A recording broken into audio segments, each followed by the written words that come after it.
Hello everyone. Today I will be discussing with you the topic, the Great Resignation. So far in 2021, over 4 million Americans have quit their jobs as employers rolled out their back-to-office policies, a phenomenon coined by economists as the Great Resignation. And while on the surface, it just seems that employees really don't want to go back to the office, the root cause of this is actually a much deeper underlying issue. Fulfilling lives. The I quit trend certainly did not happen overnight. Even prior to the pandemic, the vast majority of the workforce has already been living in silent agony working at their jobs. But as we may realize by now, the crisis mode brought forward by the pandemic has only just brought truth to the surface, and the truth of high employee disengagement is no exception. These resignations are happening across the board, including from service workers, blue-collar workers, and white-collar professionals. Now, at first glance, many recite the unwillingness to return to the office as the culprit. But when you take a closer look, you realize that these same people were probably about to quit their jobs anyway. The anticipation of going back to the office is just a trigger, a tipping point, that motivated people to finally submit their resignation. You must have heard this term in various media from our channels as well as on the social media. Plus, you may have heard from your friends and colleagues. But you must have not read or heard the reasons behind it. Because I have done a thorough research on what this particular trend is, and unfortunately haven't find a particular reason for it. No media has covered it, or probably there's no research paper as yet. We may see some research papers or some reasoning coming out much later, towards the end of this year, once this people start understanding what's happening. But currently, I don't see anyone stating any reason as such. But on this channel, continuing the tradition of covering in-depth details about all the topics, even on this topic, the Great Resignation, I'll be discussing a lot of details, and I will be also stating some of the reasons, which again I'll say you will not find it anywhere else, because these are the reasons which I have kind of analyzed, and I believe they are quite true, and you would also believe once we get into the details of those reasons. So let's get into it. A new report by the Bureau of Labor Statistics finds that a whopping 4.3 million Americans decided to quit their jobs in August. And guess what? That trend continues even though the federally subsidized unemployment benefits expired more than a month ago. So what's going on here? Now, in August, some 892,000 workers quit accommodation and food services jobs, and 721,000 quit retail positions, and that's according to the Bureau of Labor Statistics data. The healthcare sector also took a hit. 534,000 US workers resigned or quit from healthcare and social assistance positions.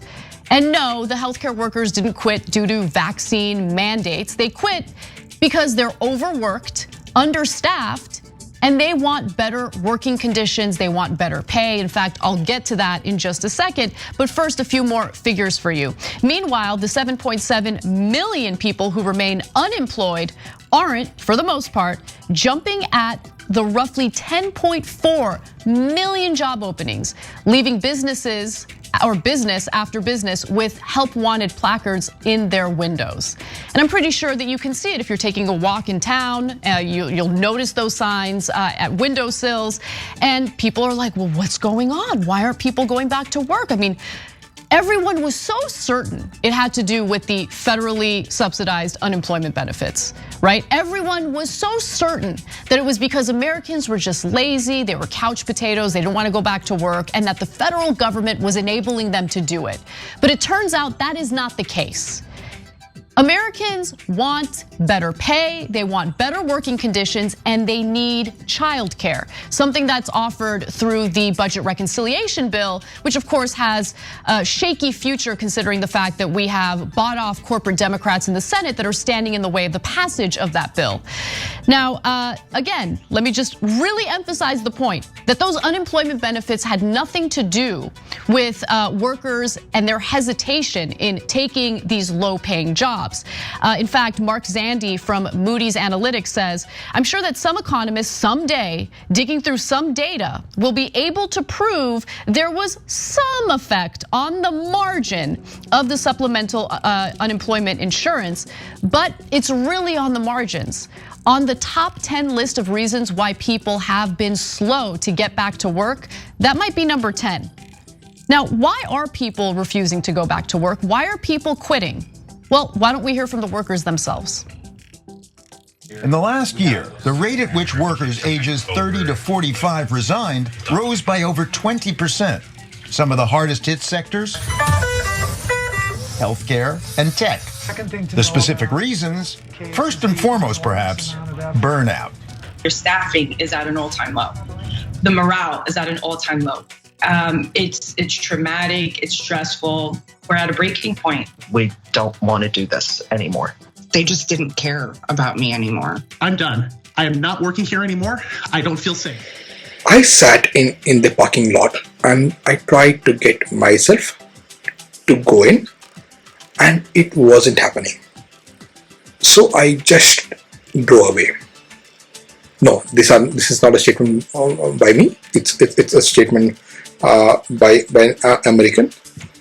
She's who is one of the growing number of Americans who have walked away from their jobs in 2021. It's a record-setting year for job quits in the United States. She again elaborates, saying, I couldn't walk into such a dehumanizing, toxic place where we are all sort of just expected to smile and do small talk with each other and pretend like everything is going fine when nothing had been fine the entire time I was there. She further added, and nothing looked like it is going to be better anytime soon.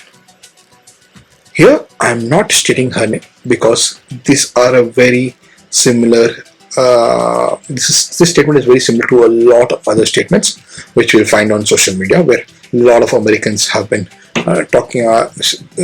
tweeting and posting a very similar messages. So about 4.3 million Americans quit in the August, which is like 2.9% of the entire workforce, which essentially makes, again, the name irrelevant because 4.3 million is quite a high number.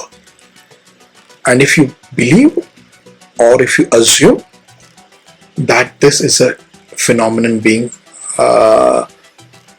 observed only in the US, then you're mistaken, because a very similar scene is playing out in the Indian IT sector.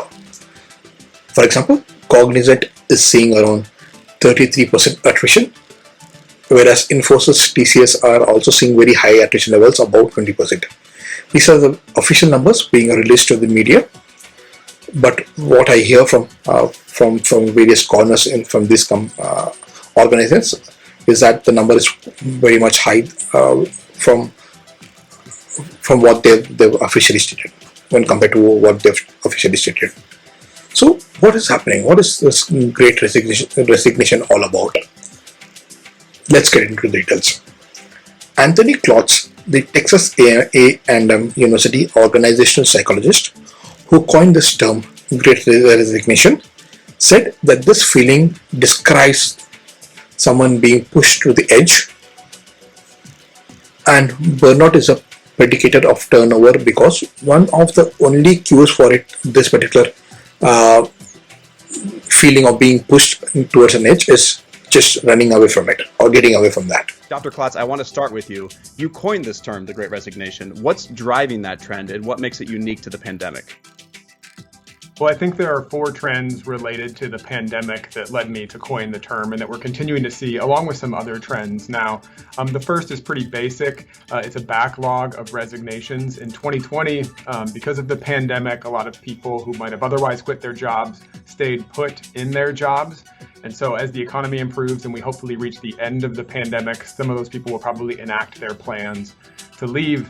There's also heightened levels of burnout across the economy, from frontline workers to the executive suite. And we know that burnout is a predictor of turnover. And so again, heightened levels of burnover leading to heightened resignations.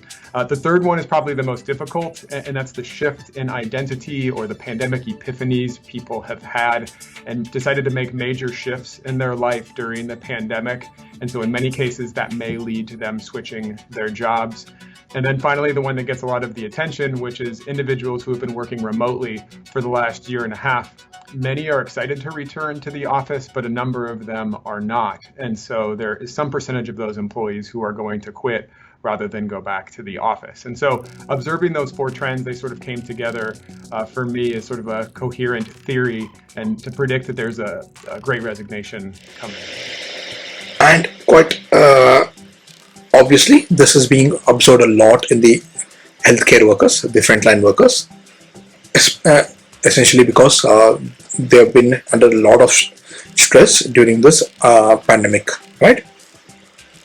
So, Claude, it's not just about healthcare workers, but in a lot of the sectors also we're kind of observing this trend.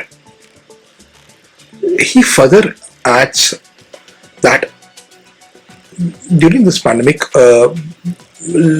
many of us have seen a lot of death, illness, lockdowns, and which essentially made a lot of us to sit back and ponder upon like what we are currently working on or what we're doing. Does it really matter? Does it really matter to one's life, well-being and family, etc.?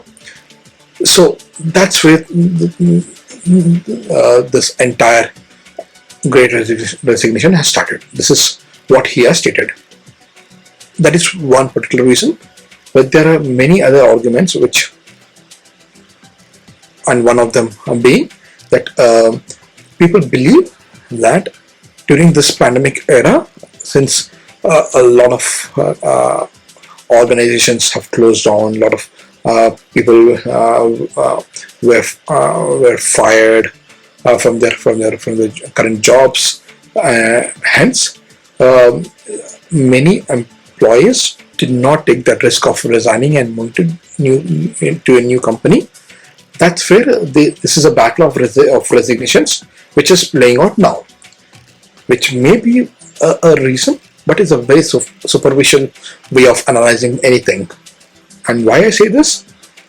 Because I believe there's a lot of history to pandemics, and unless we understand this history, we would not be able to decipher or understand what's Workers like these are quitting their jobs at the highest rate in 20 years.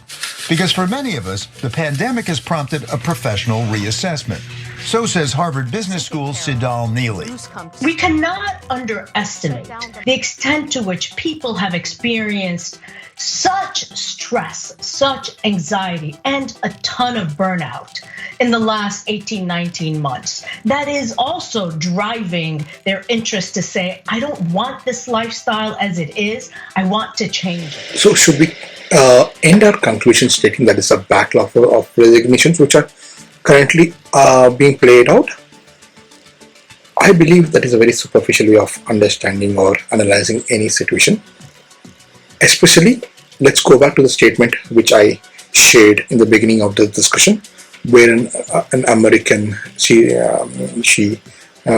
shared this message where she felt that very emotional and not being connected to her work, and she kind of used terms like toxic environment and losing hope that nothing is going to improve hereafter.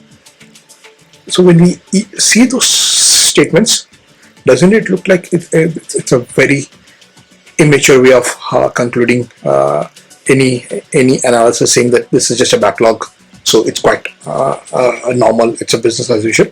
No, it's not a business as usual. And anyone who understands pandemic and their history will not say this, because pandemics have changed this world and human behavior time and again, and to a great extent. And only people who read the history of pandemics would really understand what it is. So let's kind of get into the details of how pandemics change this world. In fact, not just pandemics, even the world wars have changed human behavior to a great extent. For example, let's take the history of pandemics. There was a pandemic, Antonian plague, in 165 to 180 AD. Right now, many people all over the world are understandably terrified of coronavirus. It might not seem that the ancient Stoics who lived more than 2,000 years ago would have much to teach us about this modern problem. But of course they do, because in the year 165 AD, Marcus Aurelius's empire was also swarmed by an infectious disease that nearly upended the Roman Empire. Which was believed to be caused by smallpox kind of a virus. It killed over 5 million people in the Roman Empire. And this particular pandemic became a reason for the fall of Roman Empire.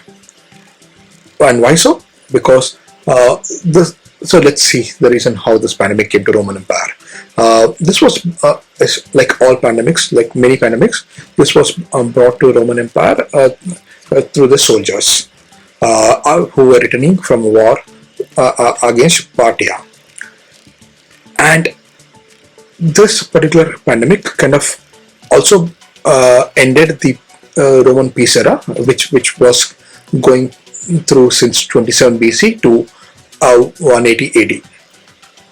That was the time when Roman was at the height of its power.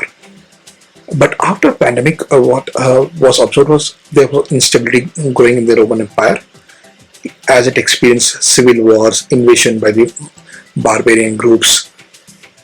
And what happened after that?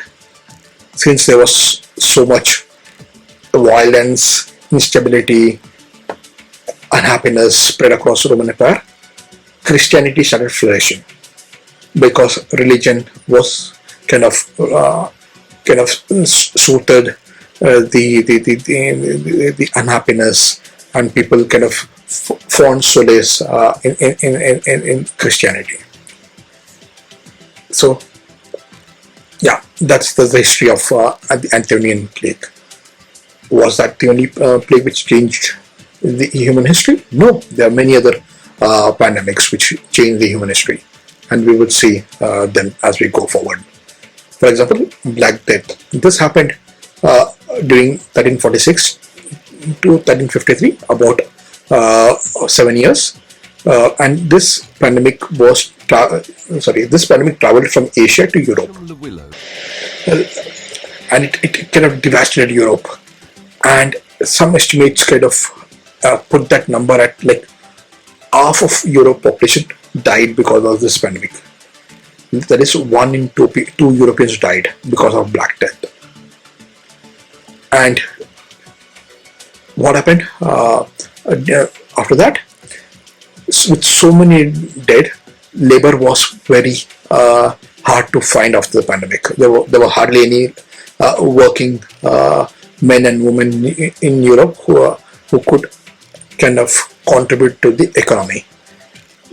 And due to the lack of labor, the Europeans kind of started innovating, automating, what we call today, right? So they started innovating. That's where that's how the economy flourished through these innovations. And was that the only way Black Death changed the world or Europe? No. For example, I always used to think that why only Europeans kind of conquered or kind of colonized this world. Why didn't? Because so if that was one reason, there's another very important reason, how Black Death changed the world. So I always used to wonder, like, why only Europeans kind of conquered the world or colonized many nations. Why didn't India or China? Because India and China were bigger powers back then. Why didn't India, China, or other powers kind of colonized the rest of the world? Why only Europeans did it? And it's very surprising to hear.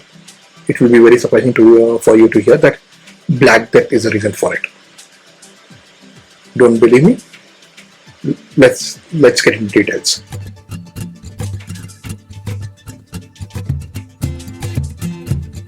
In the late 1400s until the mid-1600s, explorers began to be curious about other lands across the ocean. Explorers set sail from countries like Spain, Portugal, France, and England in search of better trade routes, gold, and new land for these countries to claim. There were many important explorers that took on the task of discovery. One you might recognize the most is Christopher Columbus. Columbus was an Italian explorer who was sent on a voyage by the Queen of Spain in 1492. He was hoping to find a quicker way to Asia than traveling by land. Instead, he landed in the Caribbean islands, he sailed north, and eventually discovered America. Let's get into details. Because, as I said, Black Death kind of killed 1 in 2 Europeans. About half of European population was wiped out. After seeing such devastation and when Europeans saw death from that close quarters, when many of their own family members died, this kind of it kind of changed their behavior in such a way that they became more adventurous.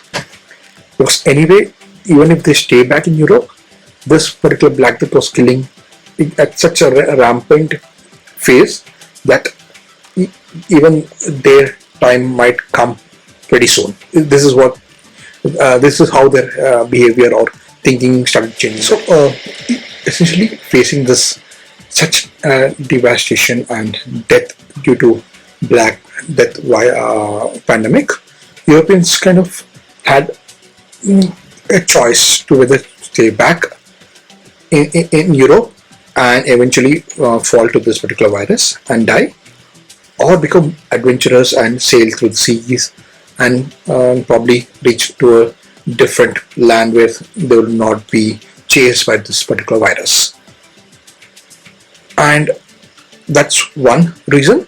Another reason why they kind of explored the seas and kind of explored different land masses, because essentially the fear of they were chased by death in such close quarters, and they've seen so much death around them that it kind of made them more risk averse. They're like, anyway, they kind of become more adventurous and less feared about death. Hence, many Europeans kind of have taken through a lot of expeditions in sea, and that's how they reached different nations like the US and colonized many of these countries, right?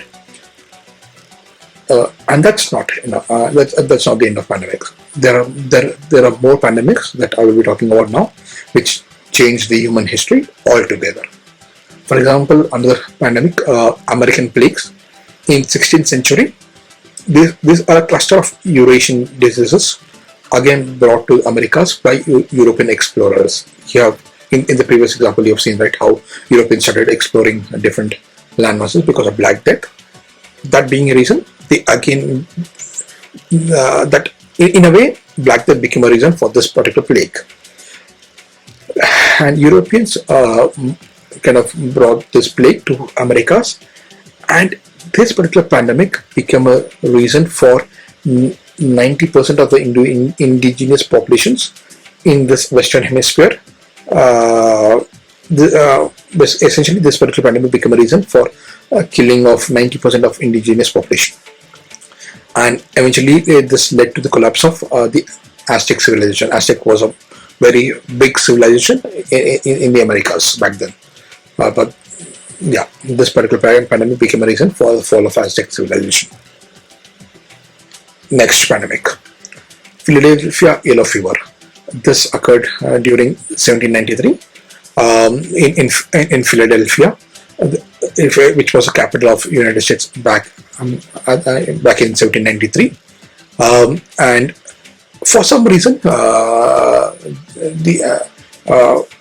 white Americans believed that the slaves were immune to this particular fever, and this kind of encouraged them to bring more slaves to Philadelphia.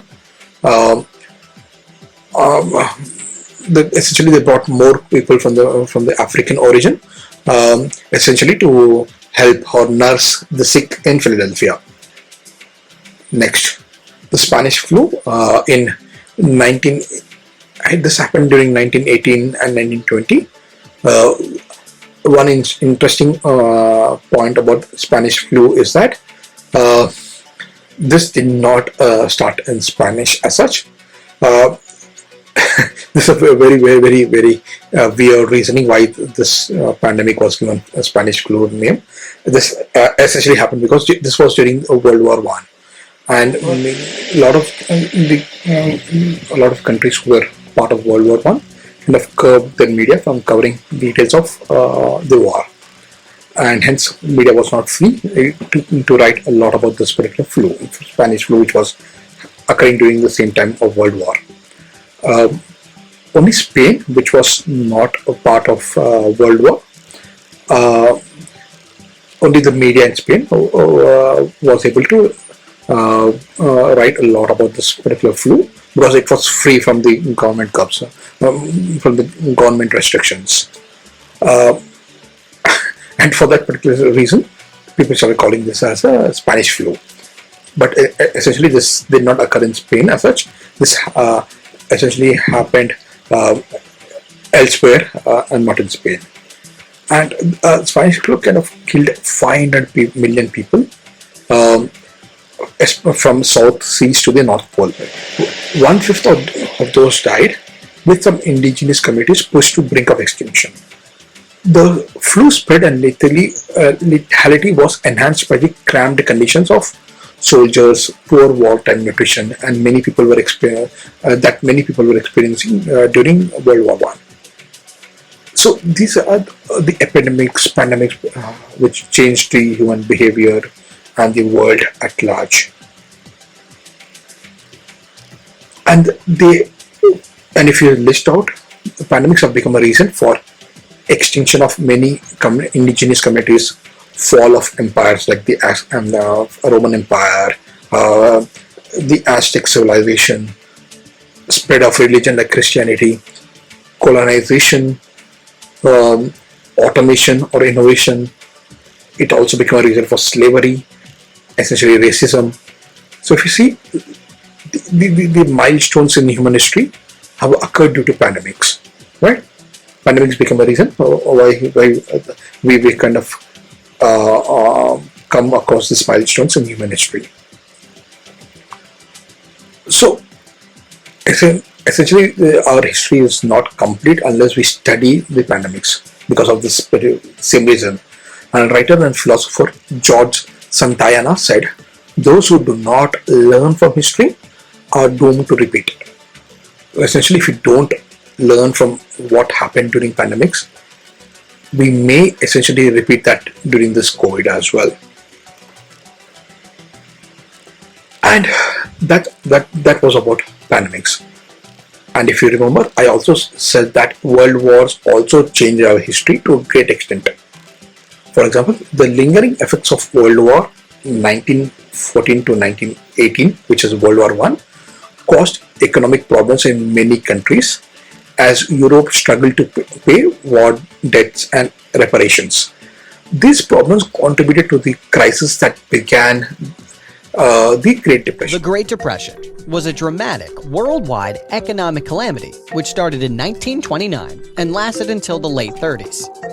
Most people believe it began with the U.S. stock market collapse of October 1929.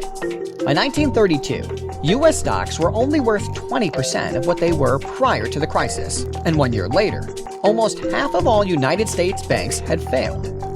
By 1935, roughly 750,000 farms had been lost to bankruptcy or distressed sales.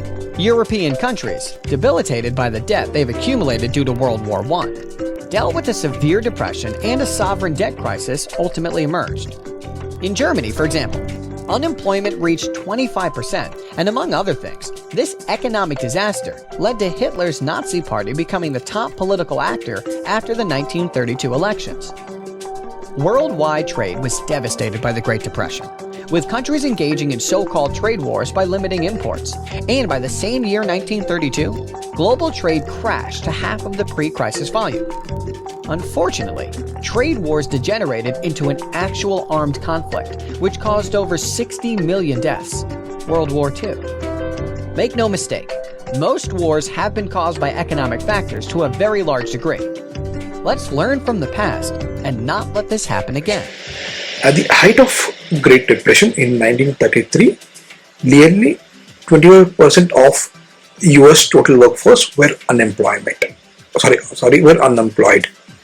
Franklin D. Roosevelt, the only president in the US history who was elected 4 times to the office, launched the New Deal program that created what we call today as social security system. And he also created unemployment insurance and more agencies programs essentially designed to help Americans during this economic hardship that was happening due to the depression. And back in Germany, while the US was doing all this, Germans could hardly recognize their country after World War I because up to 3 million Germans were killed, including 15% of its men. That's 50% of the working men. Germany then was forced to become a republic instead of a monarchy, and its citizens were humiliated because of this bitter loss during the World War I. And what was more humiliating was the terms of Germany's surrender. World War I victors blamed Germany for beginning the war, committing horrific atrocities and upending European peace with secretive treaties. But most embarrassing of all was the punitive peace treaty Germans were forced into, which is called as the Treaty of Versailles. Like pretty much all countries, Germany suspended its gold standard during World War I to make funding everything easier, with the intention of getting back on track after winning the war and annexing productive regions, making the losers pay huge damages, and so on. However, they lost the war, so the exact opposite happened. After signing the armistice of November 11th, 1918, which effectively ended World War I, Germany retreated to its pre-war borders, and on the 28th of June 1919, the Treaty of Versailles imposed debilitating conditions on them. Strangely enough, the treaty didn't really end up pleasing anyone. The Germans found the terms too harsh, yet the French and Italians wanted even more drastic conditions. Later on, in 1921, it was decided that Germany needed to pay war reparations to the tune of 132 billion gold marks, not in its own currency but in an accepted one or in nature by sending goods or commodities. That amount represented $31.5 billion back then, and in today's dollars, we'd be looking at roughly 400 billion. However, only 50 billion of those gold marks had to actually be paid. The rest was basically fictional debt which was supposed to look good in headlines and please the public. Unfortunately, even so, this crippled Germany and the mark. Before World War I, 4.2 marks bought you $1 US. Shortly after the war, you would have needed 7.9, and by the end of 1919, 48 marks would have been required. Despite initially stabilizing at about 90 marks per dollar in early 1921, the 50 billion gold mark payments took their toll on the mark, which started 1922 at roughly 320 per dollar. As of a certain point, Germany could just no longer afford to make those payments and stopped, making the French and Belgians decide to occupy their industrialized Ruhr area, despite the resistance and general strike of the workers. To support the strike and make various payments, Germany kept needing to print currency, and things degenerated dramatically, with a dollar being worth 4.2 trillion marks in November of 1923. All in all, the Versailles Treaty was definitely responsible to a large degree for this hyperinflationary mess, and in the end, it can even be considered one of the main causes of World War II.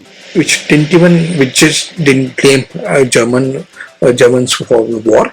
It also demanded financial restitution for the whole thing, for the whole World War I losses. which was into tune of 132 billion gold, which in today's terms it would be about $269 billion. So Germans struggled to understand their country's uncertain future after such heavy reparations, and thereafter citizens of especially the Germans faced poor economic conditions. Unemployment was very high. There was political instability, and which also led to the profound social change. With such extreme conditions, Adolf Hitler and the Nazi party kind of exploited these conditions and by offering very simple solutions to German problems. And we know how that ended. It ended again in World War II. So, why I'm telling the World War One and World War II history? You will see why in my coming in next few sentences, like why I've kind of mentioned about World War as well, apart from the pandemics. So let's see how COVID-19 kind of devastated us in the current world. COVID-19 kind of killed about 5 million worldwide up until now, and this is very very conservative number because many countries did not reveal their actual numbers, including India. So some estimates put that number to be very high than what it's actually being stated as. And it is not just about 5 million people being killed worldwide. It's also about the huge personal and economic loss it has created in unmeasurable ways. Many have seen death from very close quarters, like during the second wave in India. We all have seen, and seen and heard people suffering due to COVID without any chance of getting into a hospital because all hospitals were full. So everyone has experienced such a tragic conditions and situations, and not just in India. This particular pandemic has affected every country in the world in a varying proportions, but much in a varying proportions, yet in a much similar pattern, right? Many have lost their very dear ones. Many have struggled through turbulent times, seeing their dear ones suffer. And another interesting point is many have become poorer, especially in India, because they couldn't afford the hospitalization charges, even the medications like the remdesivir and the black fungus medication and stuff. Many have become kind of much poorer in their economic status after they have lived through the pandemic, even if they have lived through the pandemic, especially in India. After all this, yet today we are kind of stating that, oh yeah, COVID is gone, now everything is back to normal, everything is business as usual. What? How can we say that? How can it be business as usual? Is it our ignorance or our ego which is speaking so? With so much of personal loss, so much of economic loss, how can it be just back to business?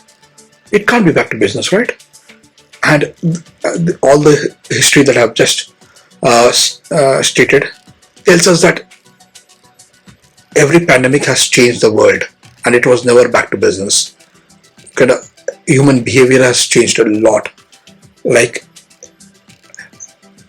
the Black Death, we were kind of seeing very similar pattern of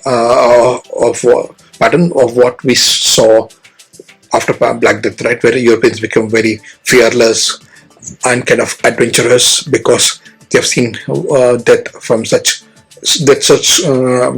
closely. See, we may not have seen such magnitude of death, but COVID-19 have shown us a glimpse of it, which again kind of made most of us or many of us to rethink our prospects, rethink our purpose of life and stuff, right? So essentially, it's again, I'll go back to the same statement. It can't be back to business, or it can't be back to normal. Things have changed. Things have changed to a great extent, and as that famous historian stated, those who do not learn from the history will repeat that history, right? And so, as I said, the reason, this reason is kind of making many Americans or many Indians reevaluate their current conditions, current situations, current personal lives, and then put their current jobs on top of it, and then reevaluate the purpose of the particular job, etc., which is leading to this particular phenomenon called the Great Resignation. Hence, it is not just merely the pent-up demand or pent-up or the backlog of resignation which is playing out now. It's definitely not that. There's a lot more to it, and if we would understand this only when we kind of dwell deeper into the history, as I did currently. And it's sad and unfortunate that not many are doing this. Not many in the media, not many in the YouTube channels or social media are kind of getting into the details or kind of researching on what this particular phenomenon is telling us. At least after I kind of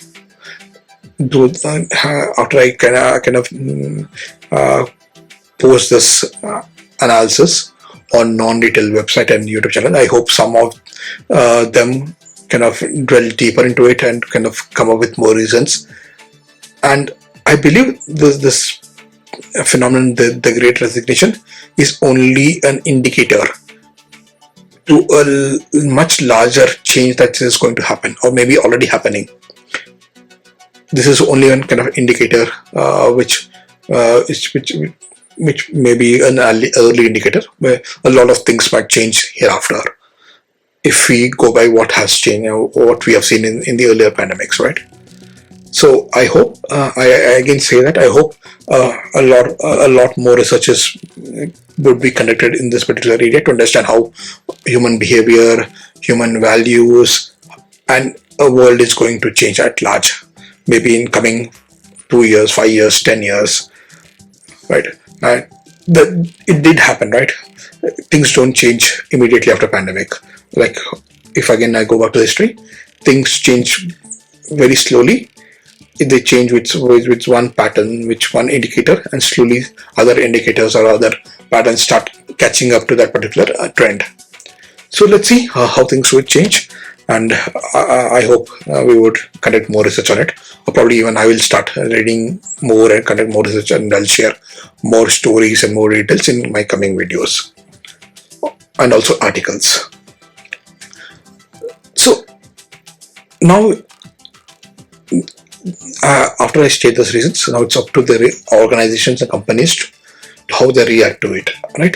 Whether they would merely go by that reasoning, where everyone, like many of them, stating that this is just a backlog of resignations, then it would be kind of reacting then it would probably push into a situation how Germany was pushed during the World War I, right?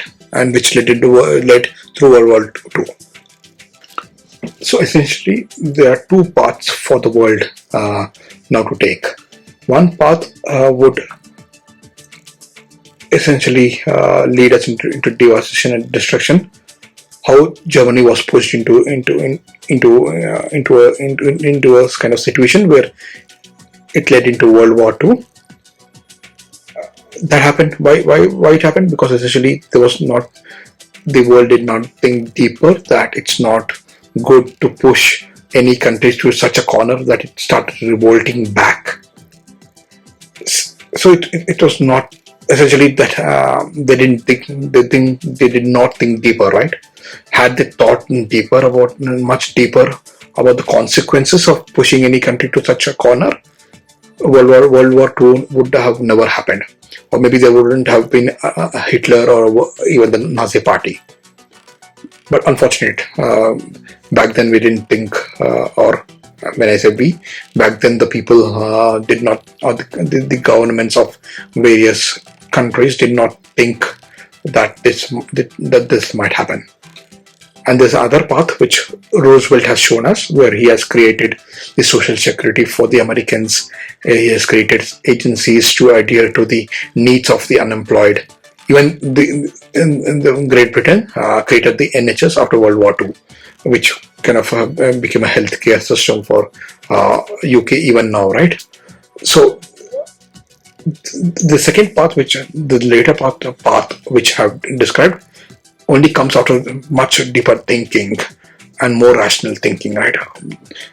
And it doesn't happen, or no one can come to such measures with superficial thinking, like how many of the analysts are kind of stating in the media that the current resignations are happening because it's a backlog, which is a very superficial way of thinking, which may lead us into a much deeper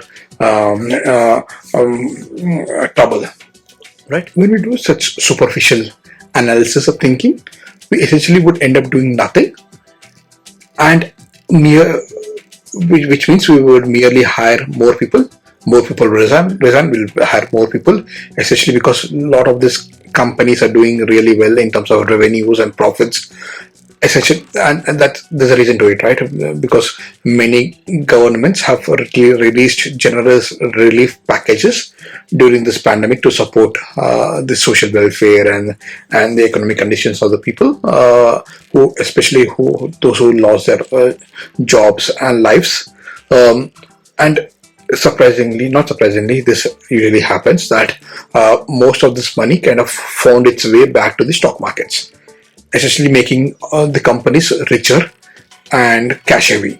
With this particular cash, now what the companies are doing is, because they are seeing this high resignation, they are merely buying out more people, more employees with this fat wallet that they currently have. But is this a real solution to the problem? Definitely not. Issue known as the employee experience. This is the set of 7 things that an individual will face or witness during their time with a company. This includes 1, their degree of engagement in their work, 2, whether or not they see purpose in their work, 3, whether or not they have a sense of belonging, 4, whether or not they are optimistic about their future with the company, 5, whether or not they feel productive, 6, do they see meaning in the company's mission, vision, and values, and 7, do they form meaningful connections with their boss and their colleagues. A survey done by Monster shows that 95% of workers are currently considering changing jobs, and 92% are willing to switch industries to land a new position. But on average, human resources and C-suite leaders expect that only 8% of their employees will quit once pandemic restrictions are lifted, and a quarter of the employers surveyed believes that no one will quit. Traditionally, it was obviously the employers that had the leverage in a job interview. However, tides are now turning in favor of candidates as employers are facing a global labor shortage. So, even in India, we are hearing stories on how the IT companies are offering 100% hikes, and some are offering more than that for the new hires. And then there are other companies who are trying to retain the talent by matching that hike. We are hearing all the stories everywhere, right? Like when you meet in the friend circle, this has become a common topic to discuss, that how good somehow people are terming this as the market is great. Market is so good that we are getting such high hikes. But somehow I feel that it's again a very superficial way of thinking, or superficial way of looking at things, right? Especially after I kind of covered so much details about why this is happening, and definitely this is not a solution, because companies and organizations are merely treating this as a demand and supply problem, and the usual open market situation. So they're kind of offering an open market solution, which is not, because this is not a normal situation. It's a very different situation. Pandemics do not occur quite often. As we all know, it happens like once in 100 years, and things change a lot. And it's not a common. It's not a common situation, and should not be treated like a common situation. Essentially, this should be treated as an extraordinary situation, and an extraordinary solution can only resolve this. And merely buying out, offering hikes may not solve the entire cycle or the rat race that we're getting into. And the thing is, somehow we are not realizing this, because we have kind of taken a path much ahead into capitalism, which was not the case probably 100 years back, or 200 years back, or 300 years back, or probably 500 years back, when pandemics occurred. So there was no filter back then, which kind of marred their understanding about their situation back then, and they could kind of come up with a rational solution. But in today's world, we are so deep into capitalism that we see everything from that filter. And I believe that is the reason why we are not kind of realizing that there's a deeper problem that exists in the market.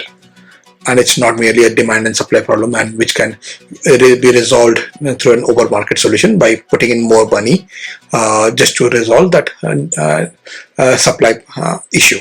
But no, I don't believe that would kind of resolve or kind of provide any solution. So how then you might question me that then what solution that I can propose. So I did think about this, and I think probably what organizations can do is kind of slice and dice the data that they have to understand which section needs more help. For example, in the US, women have dropped out of the workforce at twice the rate of men since the beginning of pandemic. Part of the reason could be many women have left jobs was they may not have had support necessary to balance their family life alongside the job, which was easier pre-pandemic, which became much harder post-pandemic. And in India, the deprived caste are usually the last to hire and first to fire. For example, the scheduled caste are the worst affected of all the social groups in India during the pandemic. And why I say this? Because we have the number now that while the upper caste job losses were only 7% during the pandemic, the SCs lost their jobs by 20%, ST by 15%, 14% by the OBC. So by any standard, the OBC, SC and STs have lost a lot many jobs than the upper caste have. And we know there's a lot of reasons why this is happening, right? So similarly, if organizations discover that people of color are leaving the organization at a higher rate, then a DEI, the diversity, equity, inclusive, focused approach may be a need of the hour. And if the organization finds that time between promotions correlates strongly with high resignation rates, then it might be time to rethink the advancement policies. So these are some measures or interventions that can probably help resolve this situation to some extent. I would not claim or promise that this will resolve everything, but this is a step in the right direction. So the current benefits and the future ones shouldn't be seen merely as a favor being given to the employees, but they should be seen as a humane gesture towards their contributions towards the company. It is a step towards treating employees as humans and not merely resources. This is always true, which is always was true, and it's even more true in the current situation where the employees have gone through so much, yet they're back and they're back to their jobs and contributing towards the growth of their company or the organization, right?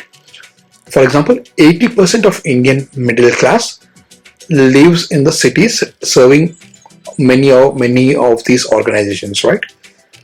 And since cities were worst hit during the pandemic, many of these middle class Indians were pushed back into poverty.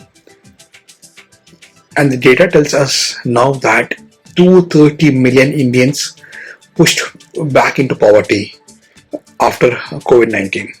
The number of Indians who are looking to move out of India has increased. The recent data is telling us this particular point as well. And you might have seen, you probably might have seen that there are a lot many ads in the newspapers and even in the social media and even in the digital advertising space from the companies who offer these visa services. So this is current trend that is that's happening, and we are seeing that trend that many Indians are quite eager to move out of India now. We might think that most Indians usually think that they want to move out of India, but that number has increased a lot by a lot more proportion now, and probably the reason behind that is also connected to the COVID or the second wave to some extent, where many of us have seen that how the healthcare system of India has failed us, and come next pandemic or next jolt, Indians do not want to face the same situation again. At the same time, the stock markets across the world are jumping due to new investments, accelerated due to government relief packages, and out of the hope of a new tomorrow. So when the revenue of the organizations and the profits are growing, it is not the time for getting into the cost cutting exercises. Instead, this is a time for investing in their employees' health, well-being, and inclusion. Like many companies have realized that post-pandemic, their customers' attitudes have changed, their behavior has changed, and the companies are trying to adapt their offerings accordingly. And it's the right thing to do, right? You always have to adapt to the current scenarios. However, these same companies have failed to realize that even their employees' behavior have changed. Even the employees have gone through a lot of change. And this new behavioral change also requires a new approach, right? I end this entire discussion with one last sentence. Humans change and pandemics accelerate that change. Thank you. May the Olympic torch be a symbol of hope that traverses the planet. The people of the world are sick and tired, sick of the virus, sick of lives and lives.